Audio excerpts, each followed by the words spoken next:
On passe à la présentation de Pascal Chassagne, président du groupe Alios, qui est au conseil d'administration du pôle Avenia sous la casquette de président de l'USG, l'Union syndicale de géotechnique. Merci Alain.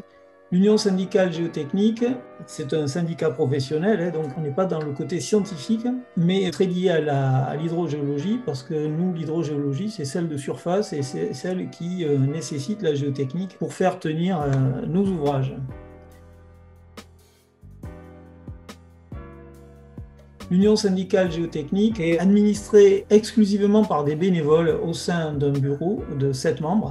C'est ça notre difficulté. Nous sommes 52 adhérents, ça représente à peu près 3500 collaborateurs et un CA cumulé estimé entre 400 et 450 millions d'euros. On imagine que la totalité de la géotechnique est entre 600 et 700 millions d'euros. Donc l'Union syndicale géotechnique représente en gros les 2/3 en chiffre d'affaires et également, je pense, en personnel travaillant là-dedans.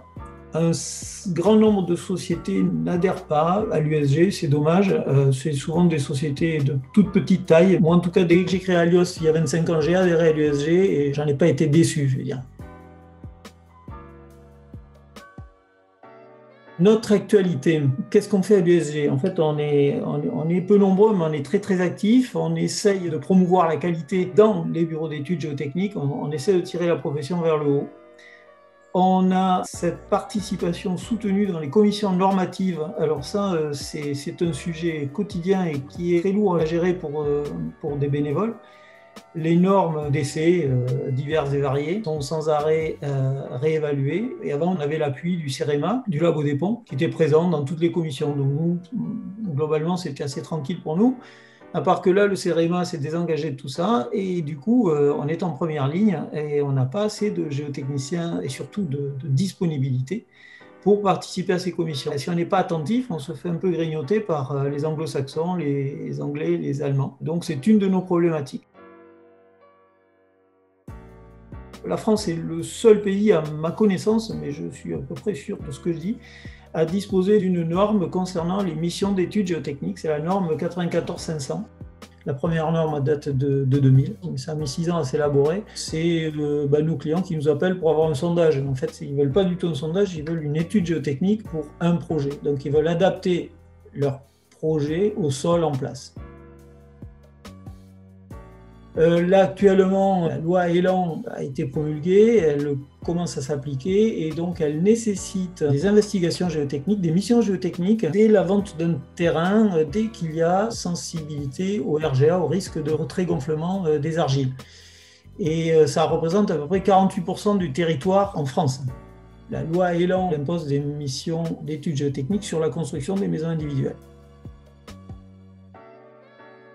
On travaille également de plus en plus avec les écoles. La formation de sondeurs en géotechnique n'existait pas jusqu'à il y a 3 ans et on a travaillé avec l'Académie de Toulouse qui nous a beaucoup aidé à créer ce titre de sondeur en géotechnique. Depuis, c'est le GRETA qui s'occupe de la formation, mais on a du mal à être connu, à promouvoir cette formation et pourtant on a de gros programmes d'embauche. On a eu aussi à adapter, il a fallu qu'on invente des cages pour travailler dans des conditions de sécurité et ça n'a pas du tout été facile dans les années précédentes. Également, on participe à des manifestations scientifiques et entre autres Solscope, les JNGG, les Journées nationales de la géotechnique et de la géologie.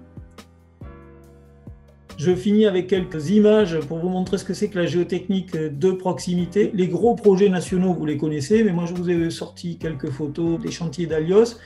Donc c'est beaucoup de soutènement. Non seulement on les étudie, bien sûr on fait les investigations, on les étudie dans le cadre des projets, mais on fait également la maîtrise d'œuvre. C'est le cas de cet ouvrage-là. On travaille également sur les autoroutes, ça ce sont nos petites machines de sondage. Ça c'est un diagnostic sur des télésièges sur la station de Saint-Lary qui ont beaucoup souffert de la dernière tempête. Et puis on travaille en montagne également, tout simplement pour dire qu'on n'a pas que des projets urbains et que c'est très très très varié. On est présent sur les énergies renouvelables. Alios, c'est peut-être le plus gros acteur en géotechnique, ou parmi les deux plus gros en tout cas. Et donc, ça nous amène à travailler en Corse. Donc, on fait des réceptions de fonds de fouilles. Là, le coulage du béton a été fait, mais sur un massif de fondation. Également, des bassins, des digues, des retenues, etc. Puis, de la pathologie. Ça, c'est un glissement qui a défrayé l'actualité pour notre filiale Ikerlour à Saint-Sébastien. Sur ce glissement de terrain, il y a eu des morts. Et c'est une décharge dont la digue a cédé finalement, avec des conséquences très importantes. Ça, c'est du glissement un peu habituel le long d'une voie ferrée au Pays Basque. Et puis après, on a tout un tas de problématiques sur de la maison, du pavillon, des bâtiments fissurés, et bien sûr les problèmes de sécheresse que j'ai évoqués tout à l'heure.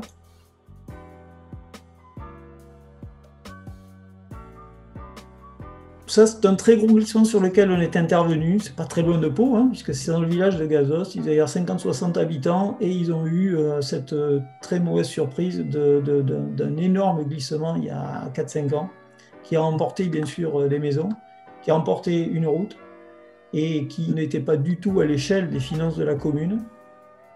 Et puis, on a assuré la maîtrise d'œuvre, bien sûr, l'étude, le diagnostic, capter les eaux et reconstituer la route soutenue par des parois clouées. Ce qu'on ne voit pas sur la photo, c'est que toute la vallée est concernée.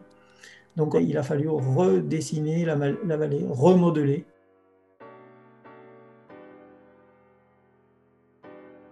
Voilà, j'ai essayé d'être bref, je pouvais durer plus longtemps, mais c'était peut-être pas l'objet, et j'ai essayé de vous faire passer quelques-unes de nos problématiques.